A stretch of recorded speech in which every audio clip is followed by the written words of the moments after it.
வாயை திறக்க முடியாத கண்டிஷன், ரொம்ப மோசமாக புண்ணு வந்து வரும், அதெல்லாம் என்ன ஆகிடும்னா கேன்சருன்ற ஸ்டேஜில் வந்து தான் வந்து அவங்க டாக்டரே மீட் பண்ணுற ஸ்டேஜில் வந்துடும். சாவி ஸ்டிச்சஸ் உங்கள் கனவு உடைகளை சரியான முறையில் வடிவமைக்கவும் குர்த்திகள், சல்வார் கமீஸ், மேக்ஸி உடைகள் முதல் குழந்தைகள் உடைகள் வரை பெண்கள் மற்றும் குழந்தைகளுக்கான தனிப்பயனாக்கப்பட்ட ஆடைகளில் நாங்கள் நிபுணத்துவம் பெற்றவர்கள். உங்கள் வடிவமைப்புகள் அல்லது யோசனைகளை எங்களுடன் பகிர்ந்து கொள்ளுங்கள், அதை நாங்கள் அழகாக உயிர்ப்பிப்போம். இப்போ இதில் நிறைய பேஷண்ட் பண்ணுற தப்பு என்னன்னு பார்த்தீங்கன்னா, பல்லு கூசுதா, நம்ம அப்போ வேணால் ஒரு ஆன்டி சென்சிட்டிவிட்டி டூத் பேஸ்ட் வந்து ஜென்ரலாக மாறிடலாம், அந்த டூத் பேஸ்ட்டை வாங்கி நம்ம யூஸ் பண்ணலாம்னு சொல்லி யூஸ் பண்ணுவாங்க. டாக்டர் அட்வைஸ் இல்லாமல் நீங்கள் அந்த மாதிரி டூத் பேஸ்ட் யூஸ் பண்ணுறதுனால என்ன ப்ராப்ளம் வரும்னு பார்த்தீங்கன்னா, பல்லு கூச்சோன்றது பார்த்தீங்கன்னா மேலே இருக்க எனாமல் வந்து ப்ரொடெக்ட் பண்ணோம், பட் ஸ்டில் வந்து நம்ம பல்லு வந்து எல்லா பல்லுக்குமே உணர்ச்சி இருக்கும். அது ரொம்ப எக்ஸ்ட்ரீம் டெம்பரேச்சர் கொடுத்தோன்னா ஆரோக்கியமான பல்லாக இருந்தாலும் நம்மளுக்கு அது ஃபீல் ஆகும், ஏன்னா சென்ஸ் இருக்கு, ஏன்னா பல்லுக்கு உயிர் இருக்கு இல்லையா, அதுக்கு வந்து தெரியும். பட் ஆனால் ஒரு சில பேஷண்ட்டுக்கு வந்து கொஞ்சம் நான் ஏதாவது சாப்பிட்டாலே எனக்கு ரொம்ப கூசுது அப்படின்னா அப்போ அவங்களுக்கு என்ன ப்ராப்ளம் இருக்குது அப்படின்றத பார்க்கணும். ஃபஸ்ட்டு சாப்பிட்றதுலேருந்து நம்ம பேசுகிறதுலேருந்து எல்லாத்துலேயும் வந்து ஒரு சின்ன ஒரு டிஸ்கம்ஃபர்ட், வாயில் புண்ணு, வலி, அந்த மாதிரியான பிரச்சனைகள் வரும். அதுக்கப்புறம் என்ன ஆகும்னா நம்மளை சுற்றி இருக்கவங்களே வந்து நம்மளை பார்க்கும்போது ஒரு நல்ல ஒரு ரிலேஷன்ஷிப்பே இல்லாத அளவுக்கு மாற்றிடும் அது நம்மளை. ஏன்னா வாய் திறக்கிறது சரியாக திறக்க முடியாது, உங்களுடைய பல்லு பார்க்கறதுக்கு கலர் மாறிடுறது, அந்த ஈரெல்லாம் வந்து பார்த்திங்கன்னா ரொம்ப ரணமாக ஆகிடும். சர்ஜிக்கலாகவும் எல்லாமே ஆப்ஷன்ஸ் எல்லாத்துக்குமே ட்ரீட்மெண்ட் இருக்குது, பட் நம்ம எவ்வளோக்கு நம்ம அதை வந்து சிவியர் ஆக்கிட்டு போகிறோமோ அவ்வளோக்கு அதோடைய ப்ரொக்னோசிஸ் வந்து நம்மளுக்கு கம்மியாகிடும். அதோட ட்ரீட்மெண்ட் பண்ணதுக்கப்புறம் அதோடைய சக்ஸஸ் ரேட்டும் சரி, அதோடைய ப்ரொக்னோசிஸ் வந்து ரொம்ப கம்மியாக இருக்கும். இந்த பல் கூச்சம்ங்கிற ப்ராப்ளம் இருக்குது. சூடாவோ குளிர்ச்சியாவோ சாப்பிட்டா உடனே பயங்கரமாக பெயின் எடுக்குதுன்னு சொல்கிறாங்க. இதுக்கு என்ன காரணம் டாக்டர்? பல்லு கூச்சோன்றது பார்த்திங்கன்னா, பல்லு வந்து நம்மளுக்கு நார்மலாகவே உணர்ச்சி இருக்கும், மேலே இருக்க எனாமல் வந்து ப்ரொடெக்ட் பண்ணோம், பட் ஸ்டில் வந்து நம்ம பல்லு வந்து எல்லா பல்லுக்குமே உணர்ச்சி இருக்கும். அது ரொம்ப எக்ஸ்ட்ரீம் டெம்பரேச்சர் கொடுத்தோன்னா ஆரோக்கியமான பல்லாக இருந்தாலும் நம்மளுக்கு அது ஃபீல் ஆகும், ஏன்னா சென்ஸ் இருக்குது, ஏன்னா பல்லுக்கு உயிர் இருக்குது இல்லையா, அதுக்கு வந்து தெரியும். பட் ஆனால் ஒரு சில பேஷண்ட்டுக்கு வந்து கொஞ்சம் நான் ஏதாவது சாப்பிட்டாலே எனக்கு ரொம்ப கூசுது அப்படின்னா அப்போ அவங்களுக்கு என்ன ப்ராப்ளம் இருக்குது அப்படின்றத பார்க்கணும். என்னென்னா எனாமல் தேஞ்சிருக்கலாம், ஒரு கண்டிஷன் என்னென்னா மேலே இருக்க எனாமல் தேஞ்சிருக்கலாம், இல்லை அவங்களுக்கே தெரியாமல் பல்லுக்கு இடையில எங்கேயாவது சொத்தை இருக்கலாம், அந்த சொத்தைனால அந்த எனாமல் போய் உள்ளுக்குள்ளே இருக்க அந்த டென்டின் லேயர் சொன்ன இல்லையா அது எக்ஸ்போஸ் ஆகிருக்கலாம், அதனால அவங்களுக்கு கூச்சம் இருக்கலாம். அதனால வந்து எதனால அந்த கூச்சம் வருதுன்றதை வந்து நம்ம வந்து ஃபஸ்ட்டு கண்டுபிடிச்சி அதுக்கான ட்ரீட்மெண்ட்டை வந்து நம்ம அட்வைஸ் பண்ணலாம் பேஷண்ட்டுக்கு. இப்போ இதில் நிறைய பேஷண்ட் பண்ணுற தப்பு என்னன்னு பார்த்தீங்கன்னா, பல்லு கூசுதா, நம்ம அப்போ வேணால் ஒரு ஆன்டி சென்சிட்டிவிட்டி டூத் பேஸ்ட் வந்து ஜென்ரலாக மாறிடலாம், அந்த டூத் பேஸ்ட்டை வாங்கி நம்ம யூஸ் பண்ணலாம்னு சொல்லி யூஸ் பண்ணுவாங்க. அது என்ன ப்ராப்ளம் அப்படின்னு பார்த்தீங்கன்னா, டாக்டர் அட்வைஸ் இல்லாமல் நீங்கள் அந்த மாதிரி டூத் பேஸ்ட் யூஸ் பண்ணுறதுனால என்ன ப்ராப்ளம் வரும்னு பார்த்தீங்கன்னா, அந்த டூத் பேஸ்ட் வந்து எந்த பேஷண்ட்டுக்கு யூஸ் பண்ணோன்னு இருக்குது. இப்போ ஜென்ரலாக பார்த்தீங்கன்னா ஒரு சில ஏஜ்டு பேஷண்ட்டுக்கு வந்து ஜென்ரலாக எல்லா பல்லுமே வந்து ஓரளவுக்கு லைட்டாக தேஞ்சிருக்கும். அவங்களுக்கு வந்து அந்த மாதிரி கண்டிஷன் பேஷண்ட்டுக்கு வந்து நாங்கள் என்ன பண்ணுவோம்னா ரெக்கமெண்ட் பண்ணுவோம். அது கூட ஓவர் த பீரியட் ஒரு குறிப்பிட்ட பீரியட் வரைக்கும் யூஸ் பண்ணிவிட்டு அவங்க ஸ்டாப் பண்ணிடணும். அது வந்து நம்ம அவங்களுடைய பல் மருத்துவர் வந்து எவ்வளோ அட்வைஸ் பண்ணுறாங்களோ அதை பேஸ் பண்ணி தான் அவங்க யூஸ் பண்ணணும்.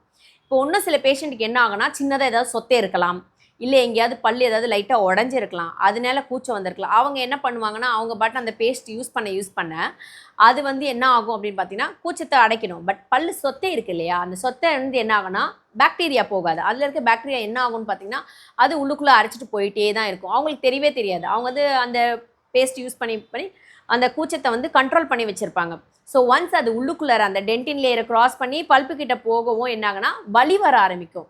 ஸோ இப்போ இந்த அவங்க இன்கேஸ் அந்த பல் பேஸ்ட் அந்த கூச்சத்துக்கான பேஸ்ட் யூஸ் பண்ணாமல் இருந்திருந்தாங்க, கூச்சம் வருதுன்னொடனே டாக்டர் வந்து பார்த்துருந்தாங்க அப்படின்னா அப்போ அந்த டாக்டர் சின்னதாக சொத்தை இருக்குங்க, ஒரு சின்ன ஃபில்லிங் போட்டாலே போதும் அப்படின்ற ஸ்டேஜ்லேயே நம்ம வந்து அந்த ட்ரீட்மெண்ட் பண்ணிடலாம். பட் அவங்க அதை க்ராஸ் பண்ணி அந்த சென்சிட்டிவிட்டி டூத் பேஸ்ட்டை யூஸ் பண்ணி அவங்க அதை அப்படியே ப்ரொலாங் பண்ணி அந்த சொத்தை டீப்பனாக போய் அதுக்கப்புறம் சொத்தைன்னு ரொம்ப ஆழமாக போகும்போது என்னென்னா நார்மல் ஃபில்லிங் பண்ண முடியாது. ஸோ அப்போ அந்த வலி வந்துருச்சு அப்படின்னா அப்போ அந்த பல்லுக்கு ஒரு வேர் வைத்தியம் பண்ண வேண்டியது இருக்கும், அதுக்கு கேப் போட வேண்டியது இருக்கும், அந்த மாதிரி கொஞ்சம் அதுக்கு அடுத்த ஸ்டேஜான ட்ரீட்மெண்ட்டுக்கு நம்ம போகிற மாதிரி இருக்கும். ஸோ அதனால் anti sensitivity toothpaste use பண்ணுறதா இருந்தாலும் டாக்டரோட அட்வைஸோட எவ்வளோ பீரியட் யூஸ் பண்ணணுன்றது கைடன்ஸோடு பண்ணுறது தான் வந்து பெஸ்ட்டு. நம்மளா வந்து பேஷண்ட்டாக வந்து ஜஸ்ட் லைக் தட் யூஸ் பண்ணுறதுன்றது அட்வைசபிள் கிடையாது. புகையிலை பழக்கம் நம்ம கவர்மெண்ட் என்னதான் இதை தடுக்கிறதுக்கு நிறைய முயற்சிகள் எடுத்தாலும் இது இன்னும் வந்து நிறைய பேத்துக்கிட்ட ஒரு மேனரிசமாகவே இருக்குது. எப்போ பார்த்தாலும் வாயில் புகையிலை வச்சு மென்னிட்டே இருக்காங்க. ஈவன் சில சின்ன பசங்க கிட்ட கூட நம்ம இந்த பழக்கத்தை பார்க்க முடியுது. இது எந்த அளவுக்கு ஒரு ஆபத்தான விஷயமா முடியுது டாக்டர்? பேசிக்காக any form of tobacco or nicotine இருக்கிறது வந்து எனி ஃபார்மில் இருக்கிறது வந்து நம்மளுக்கு வந்து கெடுதி தான். அது வந்து டைரெக்டாகவோ இன்டைரக்டாகவோ வந்து கேன்சர் உண்டாகிறதுக்கு வந்து நிறைய வாய்ப்புகள் இருக்குது. அதனால் எந்த மாதிரியான ஒரு இதுவும் வந்து நம்ம அவாய்ட் பண்ணிக்கிறது நல்லது. அதுவும் பார்த்திங்கன்னா மோஸ்ட்லி அது வந்து வாயிலே வச்சுருப்பாங்க. ஸோ என்ன ஆகும்னு பார்த்தீங்கன்னா, அவங்களுக்கு வந்து அந்த ப்ளஷர் சென்ஸில் வந்து அது தெரியாது. நிறைய பேஷண்ட்ஸ் அதை யூஸ் பண்ணி ரொம்ப வருஷம் யூஸ் பண்ணி அதுக்கப்புறம் பார்த்தீங்கன்னா, அந்த இடமே வந்து அல்சரேட் ஆகி அவங்களுக்கு அந்த இடத்துல சென்ஸே இருக்காது. அவங்களுக்கு தெரியவே தெரியாது, ஒன்றுமே தெரியாது. அது பாட்டுட்டு இருக்கும், அவங்க பாட்டு யூஸ் பண்ணுவாங்க. பட் ரொம்ப வருஷம் கழிச்சு தான் அவங்களே ஃபீல் பண்ணி வாயை திறக்க முடியாத கண்டிஷன், ரொம்ப மோசமாக புண்ணு வந்து வரும். அதுக்கப்புறம் தான் வந்து டென்டிஸ்ட்டோ ஒரு டாக்டர் கிட்ட போய் பார்த்துட்டு இந்த மாதிரி இருக்குது என்ன பண்ணலான்னு கேட்கும்போது, அது என்னன்னா நம்ம அதை அவங்க அவ்வளோ வருஷம் யூஸ் பண்ணி அதெல்லாம் என்ன ஆகிடும்னா கேன்சருன்ற ஸ்டேஜில் வந்து தான் வந்து அவங்க டாக்டரே மீட் பண்ணுற ஸ்டேஜில் வந்துடும். ஸோ முதல்ல அந்த மாதிரி ஏதாவது ஹேபிட் இருந்ததுன்னா கட்டாயமாக அதை யூஸ் பண்ணாதீங்க. அதை விட்டுறது ரொம்ப ரொம்ப நல்ல விஷயம். பட் இன்கேஸ் அந்த மாதிரி இருக்குது, அந்த மாதிரி நான் யூஸ் பண்ணிகிட்ருக்கேன், எனக்கு ஆனால் அந்த யூஸ் பண்ணுறதுல வந்து சின்னதாக இந்த மாதிரி ஏதோ லீஷன் மாதிரி இருக்குது, ஏதோ ஒரு டிஸ்கம்ஃபர்ட் இருக்குது, ஏதோ அந்த கம்ஸ் கலர் மாதிரி இருக்குது, வித்தியாசமாக இருக்குன்னா அதை நிறுத்திடுங்க. டாக்டரை பார்த்துட்டு ஆரம்ப ஸ்டேஜ்லேயே அது என்ன ட்ரீட்மெண்ட் பண்ணலாம் அப்படின்றத டாக்டர்கிட்ட கேட்டு அதை ஃபாலோ பண்ணிக்கிறதுன்றது ரொம்ப இம்பார்ட்டண்ட்டான விஷயம். ஏன்னா என்றைக்காக இருந்தாலும் அது வந்து ஒரு நம்மளுக்கு வந்து அது கெடுதியை தான் உண்டாக்குது. ஸோ உயிரை பாதிக்கிறதுக்கு ரொம்ப இம்பார்ட்டண்ட்டு. அதாவது நம்ம ஸ்டார்டிங்கில் அதை யூஸ் பண்ணும்போது நம்மளுக்கு வந்து அது வந்து ஒரு ப்ளஷராக தான் இருக்கும். பட் அது அப்படியே போக போக நாளடைவில் என்ன ஆகும் அப்படின்னு பார்த்தீங்கன்னா, அது வந்து நம்மளுடைய ஹெல்த்தை பாதிக்கும். முக்கியமாக ஓரல் ஹெல்த்தில் பார்த்தீங்கன்னா, ஃபஸ்ட்டு சாப்பிட்றதுலேருந்து நம்ம பேசுகிறதுலேருந்து எல்லாத்துலேயும் வந்து ஒரு சின்ன ஒரு டிஸ்கம்ஃபர்ட், வாயில் புண்ணு, வலி அந்த மாதிரியான பிரச்சனைகள் வரும். அதுக்கப்புறம் என்ன ஆகும்னா, நம்மளை சுற்றி இருக்கவங்களே வந்து நம்மளை பார்க்கும்போது ஒரு ஒரு ஒரு நல்ல ஒரு இதுவே இருக்காது. ஒரு ரிலேஷன்ஷிப்பே இல்லாத அளவுக்கு மாற்றிடும் அது நம்மள. ஏன்னா வாய் திறக்கிறது சரியாக திறக்க முடியாது. உங்களுடைய பல்லு பார்க்குறதுக்கு கலர் மாறிடுறது, அந்த ஈரெல்லாம் வந்து பார்த்திங்கன்னா ரொம்ப ரணமாக ஆகிடும். ஸோ அந்த மாதிரி கண்டிஷன்னால வந்து உங்களுக்கு சாப்பிட்றதுலேருந்து எல்லாமே பாதிக்கப்படும். அது ஆரம்ப கட்டத்திலேயே நீங்கள் டாக்டரை பார்த்து அதுக்கு எதுவும் ட்ரீட்மெண்ட் பண்ணலை அப்படின்னா, அது அதுக்கப்புறம் கேன்சரில் எடுத்துகிட்டு போய் விட்டதுக்கப்புறம் சர்ஜிக்கலாகவும் எல்லாமே ஆப்ஷன்ஸ் எல்லாத்துக்குமே ட்ரீட்மெண்ட் இருக்குது. பட் நம்ம எவ்வளோக்கு நம்ம அதை வந்து சிவியர் ஆக்கிட்டு போகிறோமோ அவ்வளோக்கு அதோடைய ப்ரொக்னோசிஸ் வந்து நம்மளுக்கு கம்மியாகிடும். அதோட ட்ரீட்மெண்ட் பண்ணதுக்கப்புறம் அதோடைய சக்ஸஸ் ரேட்டும் சரி, அதோடைய ப்ரொக்னோசிஸ் வந்து ரொம்ப கம்மியாக இருக்கும். ஸோ ஸ்டார்டிங் ஸ்டேஜ்லேயே நம்ம எந்த ஒரு பிரச்சனையும் பார்த்து அட்ரஸ் பண்ணிடுறது நல்லது. எதுவும் அதாவது அன்அவாய்டபுளாக வரக்கூடிய சொத்தையோ இல்லை இந்த மாதிரி வந்தது அது வேறு. பட் இது வந்து நம்மளே தேடி கொண்ட ஒரு ஹேபிட். அந்த நிக்கோட்டின் யூஸ் பண்ணுறதுன்றது ஒரு கெட்ட பழக்கம். அதை மேக்ஸிமம் இல்லாமல் இருக்கிறது நல்லது. முக்கியமாக சின்ன சின்ன பிள்ளைங்களுக்கெலாம் இருக்குது அப்படின்றதெல்லாம் இப்போ நிறையா பார்க்குறோம் நம்ம. ஸோ பேரண்ட்ஸும் சரி, அவங்க வந்து அதை அட்ரஸ் பண்ணி குழந்தைங்கள வந்து ரெகுலராக வந்து மானிட்டர் பண்ணுறது அதெல்லாம் பார்க்கணும். ஈவன் டீனேஜர்ஸையும் வந்து நம்ம வந்து வாட்ச் பண்ணி அவங்க என்ன பண்ணுறாங்க, அவங்களோட அதே மாதிரி ஜென்ரலாக அதுதான் பேசிக்காக வந்து நம்ம ஒரு டாக்டர்கிட்ட ஒரு ஜென்ரல் செக்கப் போகணும் அப்படின்னாவே, இன்கேஸ் பசங்க ஸ்கூல் படிக்கிற பசங்க அந்த மாதிரி வயசில் இருக்க பிள்ளைங்களுக்கு வந்து இந்த மாதிரி ப்ராப்ளம் இருக்குது பேரண்ட்ஸ்க்கே தெரியாது.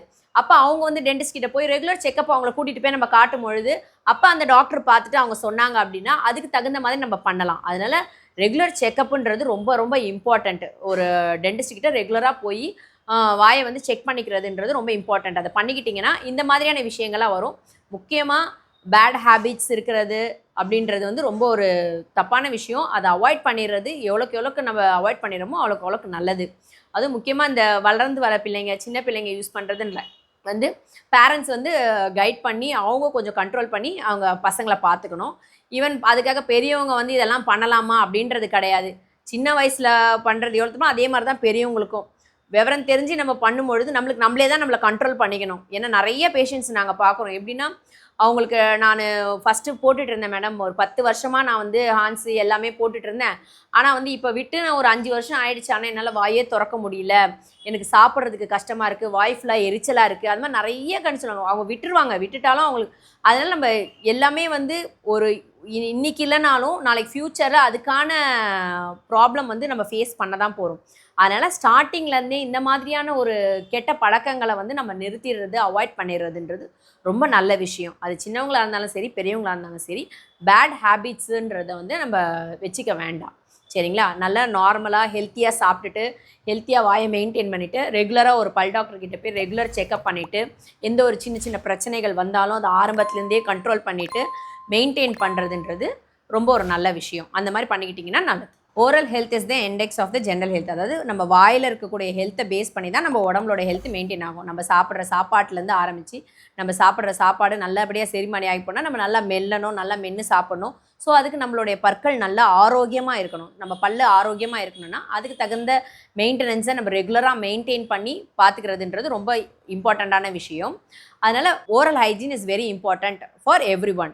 நம்ம எப்படி தினைக்கும் குளிக்கிறோம், எதில் மெயின்டைன் பண்ணுறோமோ அதே மாதிரி இந்த ப்ரஷ் பண்ணி பற்களை சுத்தமாக வச்சுக்கிறது, ரெகுலராக டென்டிஸ்ட்டை விசிட் பண்ணுறது அப்படின்றது ரொம்ப இம்பார்ட்டண்ட்டான விஷயம். Get your dream outfit tailored to perfection at Savi Stitches. From kurtis, salwar kameez, maxi dresses to kids wear, we specialize in custom-made clothing for women and children. Share your designs or idea and we'll bring it beautifully to life.